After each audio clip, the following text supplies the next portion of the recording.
Football শুধু একটা খেলা নয়, এটি প্রবাসীদের কাছে এক টুকরো বাংলাদেশ। ইতালি রোম শহর এখন যেন এক টুকরো ঢাকা হয়ে উঠেছে।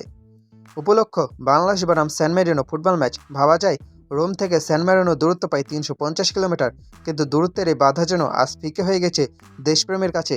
পুরো ইতালি জুড়ে এখন একটাই নাম, বাংলাদেশ। আজকে আমরা দেখব ইউরোপের মাটিতে প্রবাসী দর্শকদের এই অবিশ্বাস্য উন্মাদনা এবং তাদের ফুটবল প্রেমের গল্প নিয়ে। ম্যাচটি শুরু হওয়ার আগেই কিন্তু প্রবাসী বাংলাদেশিরা তাদের জয় নিশ্চিত করে ফেলেছেন। বাংলাদেশি দর্শকদের জন্য বরাদ্দকৃত গ্যালারি একটি টিকিটও আর অবশিষ্ট নেই। সব টিকিট ইতিমধ্যে সোল্ড আউট। রোমের অলিতে গলিতে এখন একটাই আলোচনা, কে কার আগে টিকিট কাটতে পেরেছেন।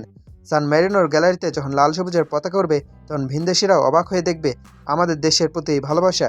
টিকিটের এই হাহাকার বলে দেয় ফুটবল নিয়ে আমাদের আবেগ কতটা গভীর। ৩৫০ কিলোমিটার পথ পাড়ি দেওয়া সহজ কথা নয়, কিন্তু রোমের সমর্থকরা একে উৎসবে পরিণত করেছেন। প্রায় ১৫টি গাড়ির একটি বিশাল কাফেলার আয়োজন করা হয়েছে।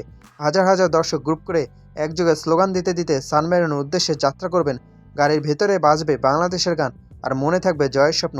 এটা কেবল একটা ম্যাচ দেখতে যাওয়া নয়, এটা যেন বিদেশের মাটিতে বাংলাদেশের জয়ধ্বনি পৌঁছে দেওয়ার এক বিশাল রোড শো। ইউরোপের রাস্তা যখন বাংলাদেশের সমর্থকদের এই দীর্ঘ সারি যাবে, তখন নিশ্চিতভাবে ইতালিয়ানদের চোখ ছানা বড়া হয়ে যাবে। এখানে শেষ নয়, সান মেরিনোর পর লিথুনিয়া ম্যাচ নিয়েও শুরু হয়ে গেছে তোড়জোড়। রোমের সমর্থকরা সিদ্ধান্ত নিয়েছেন তারা লিথুনিয়াতেও যাবেন দলকে সমর্থন দিতে। দেশ থেকে হাজার মাইল দূরে থেকেও নিজ দেশের পতাকাকে আগলে রাখা এবং নিজের পকেটের টাকা খরচ করে দলকে সাহায্য করানো, এই ত্যাগ কেবল একজন খাঁটি দেশপ্রেমিকই করতে পারেন। ইউরোপের মাটিতে ছড়িয়ে ছিটিয়ে থাকা এই সমর্থকদের কারণেই আজ বিশ্বের বুকে আমাদের ফুটবল দল সাহস পায়। ধন্য সেই সব প্রবাসী ভাই বোনেরা যারা বিদেশের শত ব্যস্ততার মাঝেও বাংলাদেশকে ভুলে যাননি।